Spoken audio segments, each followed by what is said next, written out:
The man had been sitting on the same park bench every morning for nearly a year. To most who passed by, he was just another elderly drifter, wrinkled coat, worn-out shoes, a thick gray beard that tangled against his scarf.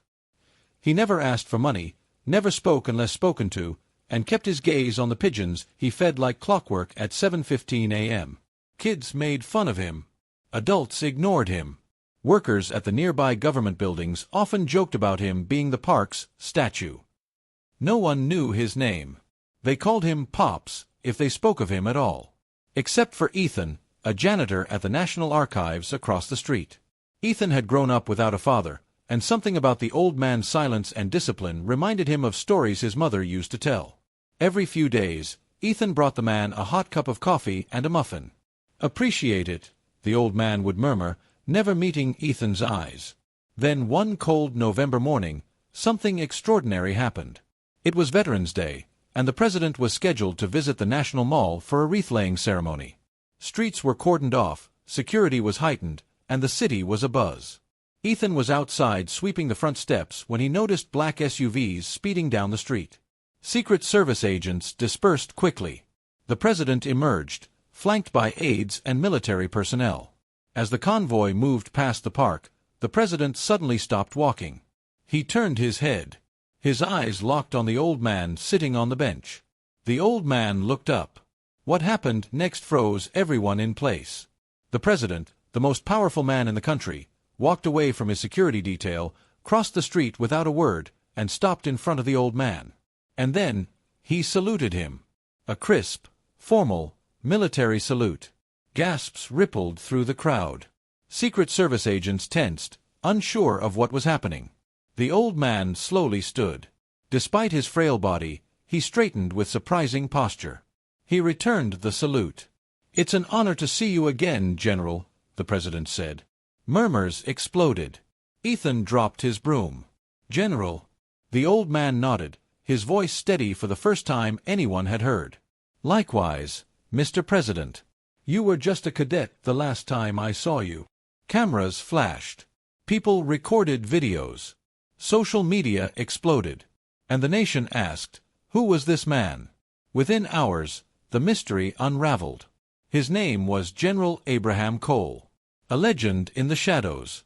Once the highest-ranking black American general in U.S. military intelligence. He had led dozens of covert operations, prevented 2 international conflicts, and trained the very leaders who now ran the country. He had received medals that were never publicly acknowledged. Everything he did was off the books. He had vanished from public records a decade ago. Most assumed he had died. But he had chosen exile. After losing his wife in a tragic plane crash and being betrayed by someone in the chain of command, he walked away from everything. He refused the honors, declined the medals, and disappeared. Until now. In the following weeks, the story spread like wildfire. Veterans stood outside the park in silence, saluting the bench where he sat.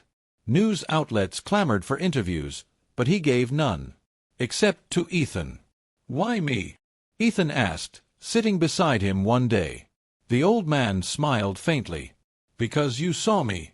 Not who I was, but who I still am." Ethan learned that respect isn't about titles. It's about integrity. A month later, the president invited General Cole to a private ceremony. This time, he accepted. But only on one condition. No media. No cameras. Just the people who served and still serve.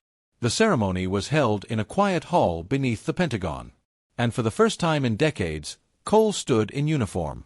At the end of the event, as people filed out, one young soldier approached him. "Sir, my grandfather always spoke of you as a hero." I didn't believe he meant it literally. Cole smiled. The real heroes are the ones no one remembers. And just like that, he returned to his bench. But the world saw him differently now. Not just as an old man, but as a symbol of service, humility, and the quiet strength that holds a nation together.